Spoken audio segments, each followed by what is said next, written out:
Wala ng atay. Sorry. Sino? Ganun ba? Nagtrabaho siya eh. Wala. Miyak mata ko. Kahapon nandito si Gina. Hi po. Gandang hapon po. Pati ng ano ko. Kumusta pa po dyan? Nagbuhat yung ano ko, nasunog pa yung bago. Sa carbonara, yun para sila Ano masarap yung carbonara? Gandang hapon po. Kumusta na po kayo po lahat dyan? Yung anak ko nag-serve. Balita po. Anong balita dyan sa mga buhay-buhay po natin dyan? Kasama ko po si Sis Jabel. Huy, ay ka naman daw. Hello, everyone. Nahiya pa. Nahiya pa. Loka-loka. Dito ka kasi. Tapos nahiya nga ako. Mukha mo. Kamusta mo tayo yung mga kasamahan natin? Oh, dali na. Kamusta? Kinakamusta ko ang lahat ng... Ano yung mga kababayan natin dyan? Kinakamusta ko yung mga Oo. kababayan natin dyan. Parang hindi kita makita. Masarap po yung lugaw. Saan yun? Ay, sa kanto Ano to? namin. Santo ng saging, Eh, gano'n. niluto niya, puro bawang gusto. Sabi ko, yaman yung picture niya. So, sasabihin mo sa akin kung ano lutuin, turuan natin. Yan yung ano niya. Gusto niya. Masarap ako mag-carbonara. Diba? Wow, galing ha. Nag-ano sila, nag-practice sila. Hmm. Sa school yan. Yung anak po niya, college. Senior high. 11.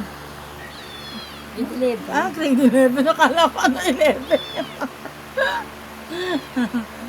Balita po, ang kulit po namin dalawa. So, kamusta na po kayong lahat dyan? Kami po ay naghihintay lang po kami ng mga kasamahan po namin ngayon. Yan. Kamusta naman po ang aming Mamshi, Marivic Albao, Ateng, kamusta na po kayo po dyan? Ateng. Nay Nelia, Nay Oking, Nay Lorna, kamusta na po kayo po dyan? Sis RC, ayaw mo ano? Magandang hapon po. Meron daw po magpapahilot, hintayin po natin magpapahilot. Ako ni ano, Mayumi. Si Mayumi, siya ba Mayumi? Ako niya ito ako. Okay. Hintayin po natin po. Kahapon po ay merong nagpahilot dito.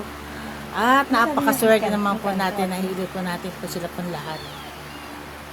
Mga napilayan, salamat po at napagaling po sila ng ating mahal na Nazareno. Eto, ano napagaling sa'yo? Ang puso. Ang puso. Mga puso. Magaling na rin po yung puso. May pintig-pintig. Sino to? Sino? May nag-ketchup. Si Joe Maroon. Si Brad. Diaz ba? Diaz? Hindi. Si Joe Mas. Hi, Brad. Jamaron Fernandez. Ayan. Kamusta na po ang aming Just Ganda, si Shine. Kamusta na si Just Ganda? Magaling na po ba? Hi, Pos. Marcel Princess Joy Ramirez Nadal. Kamusta rin siya? Anong balita sa inyo dyan? Tagal yung nawala. Kamusta trabaho mo dyan? Sa ibang bansa ka na ba? Sabi ganun. Sino? Si Jess Raiji. Ha? Mga youth ko. Kamusta daw sabi ng inaanak niya? Malaki na ba siya? Mga ilang taon na ba yung aking inaanak? Pogi na ba? Baka mas matangkad pa sa'yo yan. Saan ka nagtatrabaho ngayon? Ipasok mo ko. Sabi ganun, pinasok mo. Pasok mo kami yung walang ano. Yung Tanggapan ba o tanggalan? walang 200.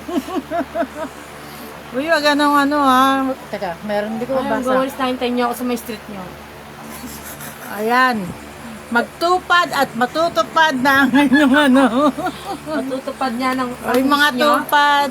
sa aming Santa Claus. Napakaswerte. Kailan pa magsisimula ang tupad? Nagsimula na. Orientation pa lang sa 8. Baka naman Hanilin. Kamusta po ang mga tupad po? Napakaswerte po natin. Sabi na ni bawal daw mali-mali. Hindi din ako nag-fill up doon. Basta kayo. Painimin niyo ng gamot, Brad Ron. Madikit ang ubo niyan. Painimin niyo ng gamot. Wow, sa internet ka Yung nag-work, laging sis. kinakabahan, admin. Maganda yan. Hmm? Palaging kinakabahan? Oo, pag ganun. Ba't ka kinakabahan? Huwag mo takutin yung sarili mo kasi. Mag-isip ka ng maganda. Ayun po si Baka ibang kabayan, ha? Wala ka ba nakikita? Sa'yo, hayop. Sino? Mga nakakapin ng anxiety. Hindi mo alam yung trauma at nagdaraanan ko. Nag-post siya. Magpunta na sa ibang bansa, sis. Ano? Sis Princess. Ah. Punta na sa ibang bansa, mas malaki ang kita. Yun nga lang, iba pa rin yung kasama mo yung dalawang bata. Kasi iba pa rin yung pagkapalaki ng magulang. Anxiety na talaga ako. Kahit sabihin mo na WW yung perang sasahuri mo sa ibang bansa, kung dito, kasama mo yung dalawang bata, makapalaki mo ng maayos. Yun lang po yung para sa akin. Pero kung meron ka namang nanay na mga pag-iiwanan sa mga anak mo, pwede naman. Kasi sa panahon ngayon, kung kukuha tayo ng tagapag-alaga, hindi natin masabi kung maalagaan bang mabuti. Di po ba? So, sana nga, kung may iwan mo sa nanay mo, walang mang masama magpunta ka ng ibang bansa. Tama po. Yeah. May correct ka dyan. So, si Sinta Anob Arsena, magandang hapon po. Sayang yun. Pero okay na rin yan. Huwag mo nang paghinayangan kung hindi ka natuloy sa ibang bansa, sis. Mas masayang kasama ka ng mga anak mo. May trabaho ka naman ngayon, mag-ipon ka na lang. Ang perang sahod mo, gamitin sa tama. Masarap yung maraming ipon. Di po ba? At least, yung perang pinaghirapan mo, magagas mo para sa pamilya mo. Tama? Correct ako doon. Tama. Tama. Hi po, Teacher Sir Grace Alvarez. Magandang hapon po. Sis Lemba Chica, magandang hapon po sa inyo. Swerte po natin ngayon kasi maganda ang ating panahon ngayon. Parang walang, parang hindi, walang ulan. Na, kahapon, pero wala na kayang ulan ngayon. Wala. Sana po magtuloy-tuloy po na hindi na sana po tayo pa-ulanin. Kasi ang hirap pong gumalaw kapag tumutulo po yung ating bubong. Lumalakad tayo, uwi sa gabi, galing trabaho, bahan, hindi mo alam kung saan pupunta. So, swerte. Mamalasin ka naman kapag lumakad ka at nahulog ka sa manhole. Naku po. Yun ang pinakamahirap. Diretso ka ng Isimiro. Ano ba nangyari na sa akin? Nahulog ako sa manhole. Oh. Pero walang baha nun. Sadyang katangal. Sadyang tangalan. Ano po ako noon grade 2. Grade 2 po ako. Nag-aaral po ako. Bakit gano'n? Ay, walang Tapos, Ayan ako sa kanya. mo yan. Grade 2 po ako noon. Nag-aaral po ako sa St. Michael sa Bacoor. So, pag mayama, magaling si mama. So, ngayon po, nag-aabang po ako ng aking school bus. Ewan ko po ba, nilalaro ko po yung aking lunchbox. Tapos, ang hilig ko pong tumingin po sa mga tao kasi may po tumitig sa mga mukha. Tapos nagalakad po ako, nagwada lang po ako, bigla akong nawala.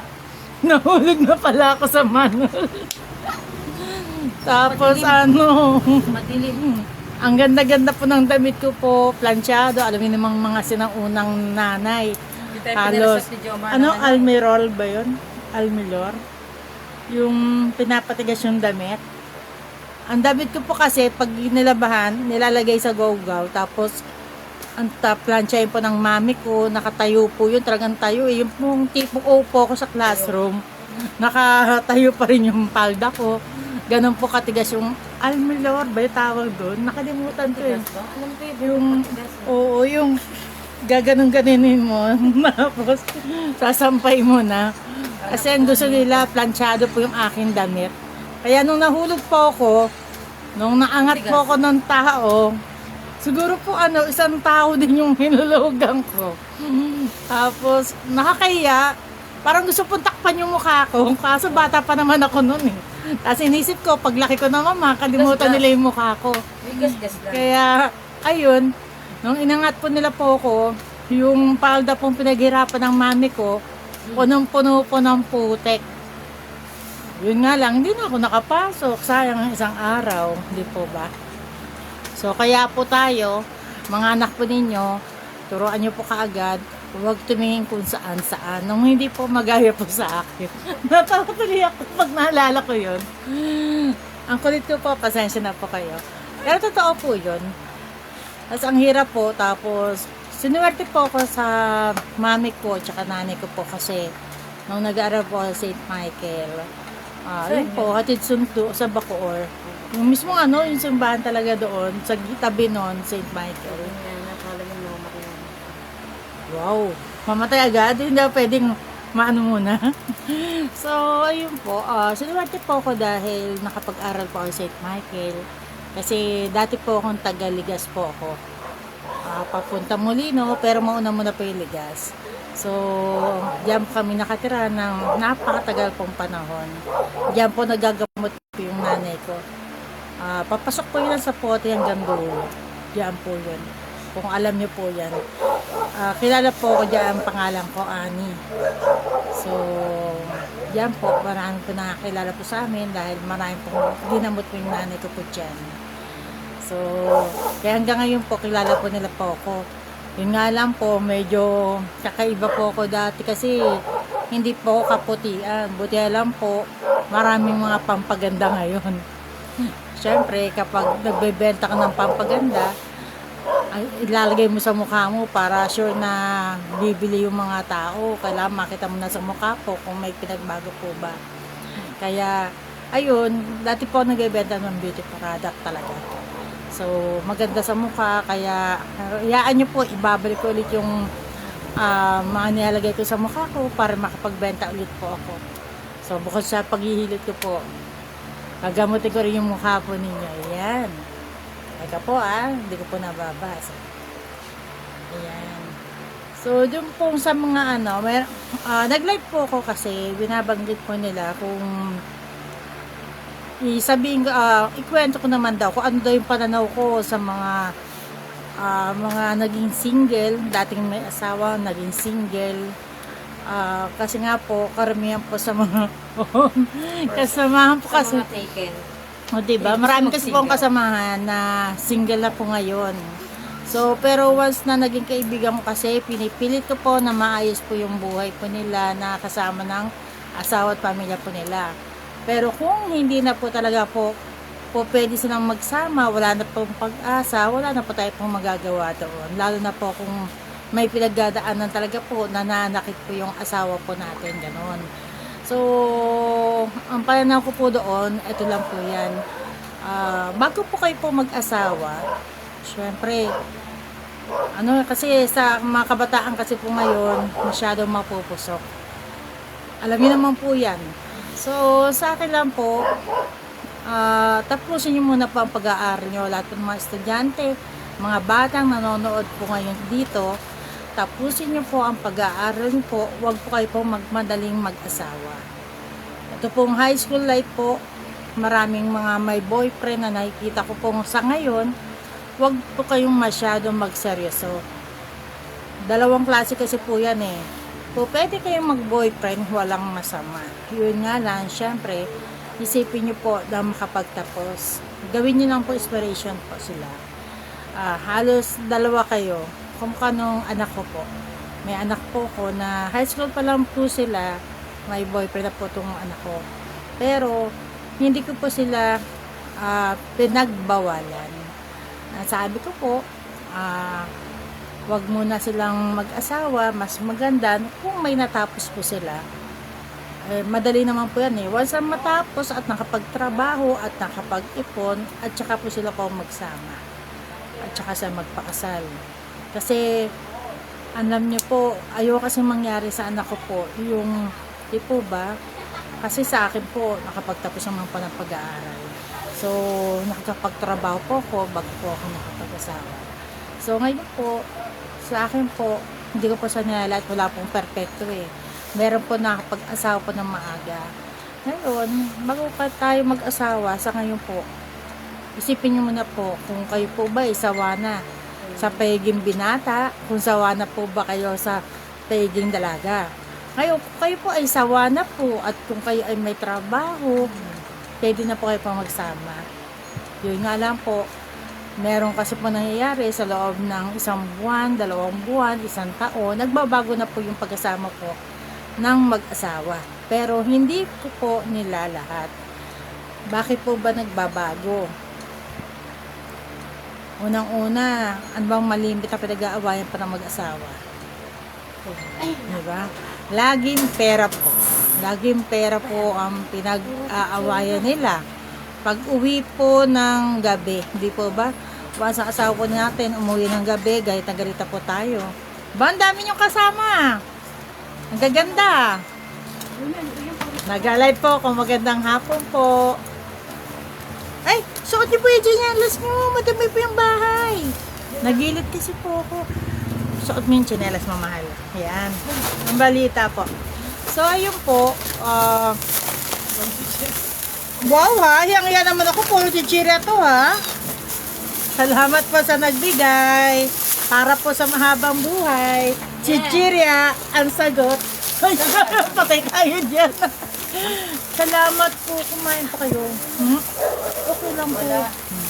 So, ayun po. Dito ko na po ilagay. May sakit? Ano sakit mo? Wala naman lang. Maganda pa rin siya. Eto. Ito, yung ano yun. May toyo?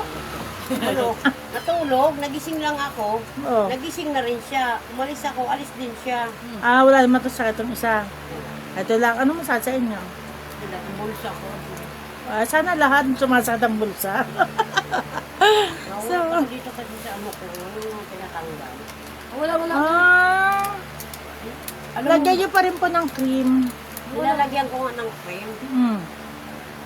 Ano po? Eh, di ba sa isang araw, sa 2 litros ka mo. Opo. Tapos yung mata ko, nagluluhat na inis ako, tinatanggal. Irritate po yan. Pag, di po ba, pag na-irritate, sabi ko, bumili kayo ng Desilon. Isang inuman. Naghalit ka sa akin asawa ko kasi hindi ko nga mabigkas eh.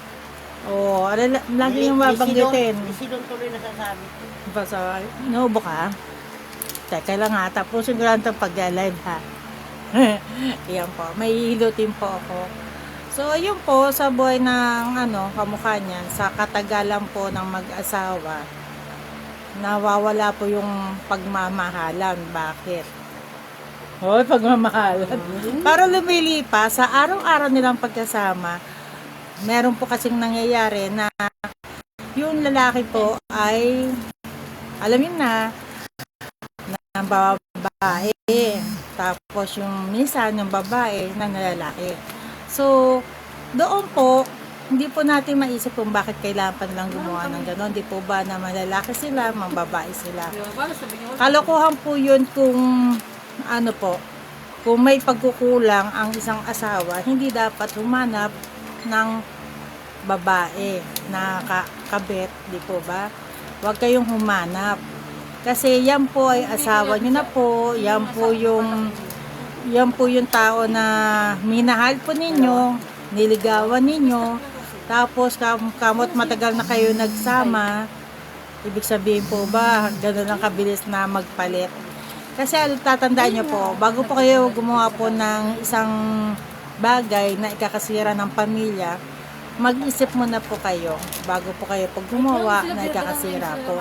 Kasi tingnan nyo pong mabuti kung ano ho bang mangyayari. Ano ho ba pag kayo po ba ng babae, ano ho bang mangyayari sa pamilya ninyo. So, kasi sa totoo lang po, walang lihim na hindi po nabubunyag. Di po ba? Kaya, wag muna po kayo pong gumawa ng ikakagulo po ng pamilya po ninyo. Tapos, syempre, bilang kasi ako po kasi bilang asawa, kamukha niyan, lalo pagdating po sa pera, kapag may trabaho po yung asawa, dapat po, yung iba po, swerte yung iba. Kasi, ang ibang lalaki po na ang ginagawa po ng ibang asawa po, Pag galing trabaho, binibigay po lahat ng sahod sa asawa. Ako kasi po, kalahati lang po ang kinukuha ko. At yun po ay ginagastos ko po para sa pamilya ko po. Hindi po para sa kung saan-saan pa po. Mas mahalaga po sa akin na maibili ko po yung pagkain, makapagluto. Kasi full time po ako dito sa bahay. Hindi nyo po makikita kung saan-saan. Pero na lang po kapag may mga lakad po yung grupo po ng Pet Mali. So, iba pa rin po. Sana, kayo po bilang mag-asawa, tayo po ay nasa bahay lang. Mga nanay, kapag alam po natin na hindi po ganun kalaki po yung budget, wag na po natin pong ilagay pa po sa puro Shopee, puro sa ano. Kasi once na nagka-Shopee po kayo na nagka-Shopee, nauubos yung perang para sa budget sa pagkain, di po ba? Hindi ko po sa lahat, okay lang naman po magpa-Shopee kung may mga sobra-sobra. Kung may sobrang pera po kayo.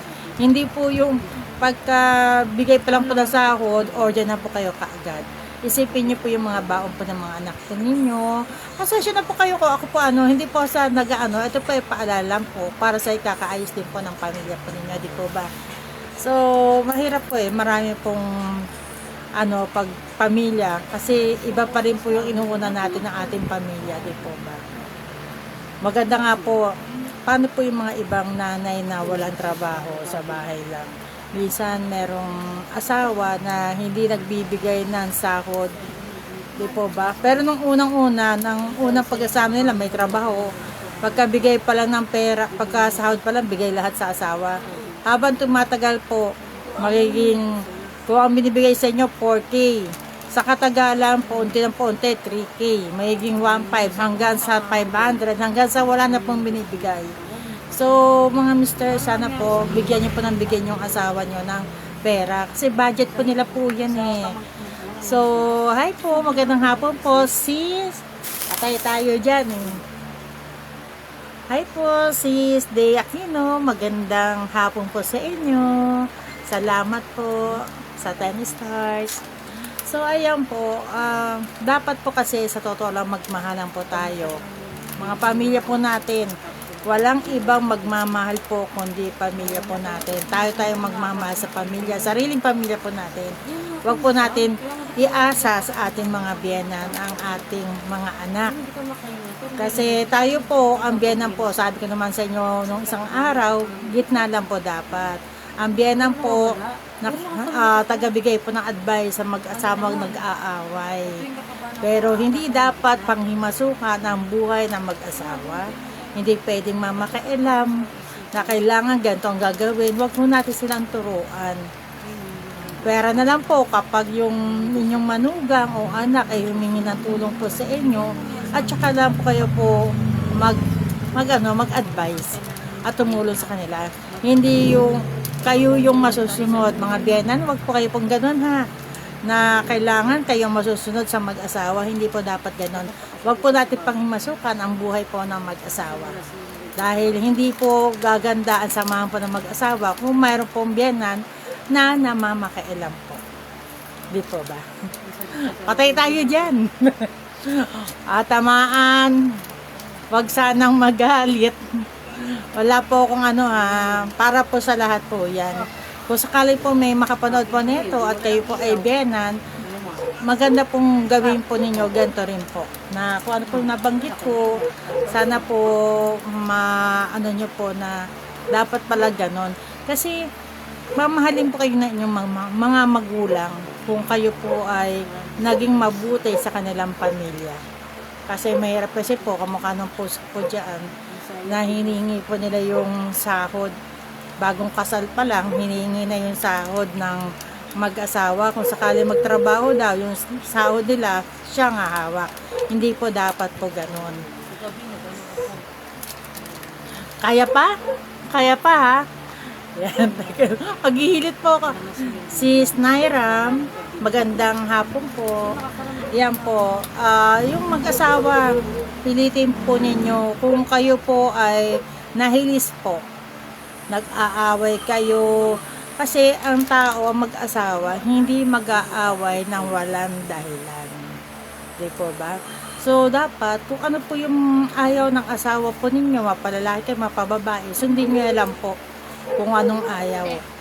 Wala namang masama kung sundin. Para po sa ikakaayos ng pamilya po ninyo. Mahirap kasi po yung yung maghiwalay kayo. Sino po bang masaktan dyan? Mga anak po ninyo. Mapapariwara po yan. Hindi po lahat ng mga naghiwalay ay okay. Hindi po ganon. So kaya nga po, mas maganda, konting away lang po, pag ayusin na po, mag-ayos ka agad po kayo, alang-alang po sa inyong mga anak. Huwag po kayo po magsama ng may kaplastika na meron kayong inililihim. Dapat na mag-asawa, wala pong lihiman. Kasi, ang asawa niyo po kasi laging nandiyan. Ngayon, minsan, meron pong asawa na naghiwalay na sila, pero tinanggap pa rin ng babae yung asawa. Sana naman po, once natanggapin po kayo, huwag niyo na pong ulitin niyo po yung mga ginawa niyo pong kasalanan doon sa asawa niyo. Kasi tinanggap na po kayo. Tapos, mamaya gumawa ulit kayo ng panibagong kasalanan ulit. Naghiwalay na naman. Paano kung yung misis po ninyo ay nakahanap ng panibagong asawa? Ano po ang mangyayari? Sisip po kayo, di po ba? Sana kasama ko pa siya ngayon. Sana kasama ko pa yung anak ko. So, mahirap po magsisi sa bandang huli. Di po ba? Kaya, wag niyo na po sana pong danasin na magsisi po kayo po sa huli. Kasi, bandang huli, kahit sabihin nyo kayo po ay napunta sa ibang sumama kayo sa kabit, masinaman yung kabit ninyo, pag kayo nagkasakit, babalik at babalik po kayo sa tunay nyong asawa. Sana naman yung asawa po ninyo alagaan kayo pag nagkasakit. Paano kung sobrang todo-todo na yung sama ng loob na binigay nyo sa asawa ninyo? Sino na sa inyo? Sino na mag-aalaga sa inyo pag nagkasakit kayo kung tinabangan na yung asawa ninyo? Nagsawa na. Kaya wag na po nating hayaan na mangyari na lumayo ng tuluyan yung loob ng mga asawa ninyo sa inyo. Kaya kahit hindi nyo gawain, unti-unti nyo po maibalik yung magandang pagtitinginan po ninyo. O, di ba? Ay, kasama ko po si Sis. Si Sis Norma. Ay po, magandang hapon po. Nalipad yung buko. Ay, parang mainit kayo. Ay, buhay kaya kasi ako. Hindi. Sobrahan yan sa kapatid. Mainit po kayo. Naglaba ako maghapon. Pagkadating ko, Huwag nagbihis kayo ako. masyadong magpapagod ba o magpagod yung lola nyo. Ano? Lola ba, mama? Mama po? Lola, mama. Ano? Ilutin ko din kayo Ano ako? Hilutin mo naman, maglalabang ako bukas. Ano iyutin? Ano ba? Iyutin. Ilutin ko. Kasi maglalaba ako. Ay, magpahinga kayo. Hindi Kasi na- hindi di pa ba nung pwede. nilot- Kailan kayo huling naglabang? Mainit kayo. Kahapon lang ako naglaba, pero maghapon. Hindi maganda yung ko sa inyo. Nag-ano pa ako, sumama pa ako sa asawa kasi walang labor siya. Mm. Nagpintura kaming dalawa nung isang buong kwarto. Kaya pala, Ayan. yung maamoy, basta maano kayo. Ano tawag doon? Minsan sweet sila, minsan may wala. Ganun kasi, sa mag-asawa, hindi nawawala ang pag-aaway. Kaso, Hindi daw nag-aaway, hindi daw nagmamahal. ang corny din, di ba? Oo. So, totoo po yun. Sa mag-asawa, hindi po nawawala ang pag-aaway. So, syempre, sa pag-aaway na yun, kailangan gabi pa lang magka-okay na po kayo. Kasi, mahirap yung, Diyos ko, yung away na 3 araw tatagal na walang batian. Huwag niyo pong hayaan pong ganon. Kung sino po may kasalanan, magpakumbaba na lang po, alang-alang sa ikakaayos po ng pamilya po ninyo. So, magpapaalam muna po ako kasi ako po ay maghihilot ng mga bata po at sila po kasi inuubo kang mabuti. So, hihilutin ko lang po sila. Try ko po na makapag-live po mamaya kasi kailangan po pupunta, Sis Arlene, pupunta ka po ba? Magpapatawas daw Sis Arlene. Arlene. Ano, yung matangkad? Opo. Magkapilot malis ako kanina po kasi. Kaya ngayon na Arlene Pumunta dito tangkad. si nanay, Hmm? ano ba yun? Ano ba yun? Magkahada? Oo, May sakit? May sakit daw po? Yung anak daw niya, dinala daw sa district. Kasi Ala, bakit? hindi ko naman alam admin. Kininto niya, sabi ko, ate, pahiram ako na. Nanghiram pa ako sa kanya. Hmm. Ay, binigyan naman niya ako. Hmm. 300. Binalik ko yung 100. Sabi ko, gusto lang 10. Bakit daw po? Tapos may kuninto na niya sa akin. Mm. Galing lang siya sa, ay dinala daw niya sa district yung anak ko niya kasi daw. Yung suka daw, kain na yung suka. May hangin yun. Dinala na niya. Tapos, Hi, Sis Erling Bisco. Ninitay ka na po namin. Where na you? tapos ano, Admin, Hmm. hindi okay na daw. Andiyan na nakauwi na, sabi ko. Sabi niya, pupunta kay Admin. Sabi ko, sige na ate, pupunta na kayo ng mga tenant dyan, kaya nandiyan ka ko yan si Admin. Kasi po, kailangan pa pong mahilot yun dyan. Oo, sabi ko, kasi gusto kakain na, diba? Opo, kasi nasa taas po yung acid. Kailangan mahilot. Kasi kita nyo yung yung ibang member, nagpa-hospital. Ilang linggo doon, ang laki ng binayaran. Tapos, wala rin po nangyari. Dito lang diela, nag-okay na po, di po ba? Admin, Kaya nga kailangan pa natin mahilot yung kay Admin, di ba? Pag ano ka, So, ayan po. Maraming salamat po. Hilit lang po ako ha, para po sa mga tao po ito ha. Pasensya na po. Basta po mag-alabilit po ako. Wait lang po tayo. Baka po bukas na lang po ulit. Kasi may mga dating pong magpapahilot po sa akin. Bukod po sa kanila. So, maraming salamat po sa panonood. So, mag-ingat po kayo po lahat po dyan. Sis De Aquino, maraming salamat po lagi at lagi po kayo po mag-iingat. Pag-pray ko po kayo sa mga Nazareno na lagi po kayo po samahan po niya at lagi po kayo pong bantayan. So lahat po ng mga nanonood po, pray ko po na lahat po ng pagsubok po ninyo ay malagpasan po ninyo. Pilitin po natin mahalin po ang ating mga pamilya dahil pamilya niyo po yan. Huwag niyo pong hayaan na maiba ng landas po ang inyong mga anak. Tapos kung may mga sakit po dyan na hindi po kinakaya po, dalhin nyo lang po dito, baka sakali pong makatulong po ko, wala pong bayad. So yun lang po, maraming salamat po. Sis Arlene, punta lang po kayo po dito para mahilot ko na sila. So maraming salamat po ulit. Bye-bye po. Uy, bye-bye daw! Bye-bye daw, bye-bye, bye-bye, bye-bye. bye-bye po, O, di ka bye-bye. nakita. Ang ganda nyo dyan. Kasi naman yung electric fan mo, kaya yung buko. Ganit na ganit. O ikaw, kala mo. Yung buko kasi, Oh, hinahangin. yung maganda, ang ganda naman. O ikaw, ikaw Babay ka dito, daw, tahiya to. Ikaw yung Babay ka panlabang daw, ko, ikaw dito. Masama ka sa katawan ni si Yumi. Huwag kang malay, hilutin na kita. So maraming salamat po, bye bye po.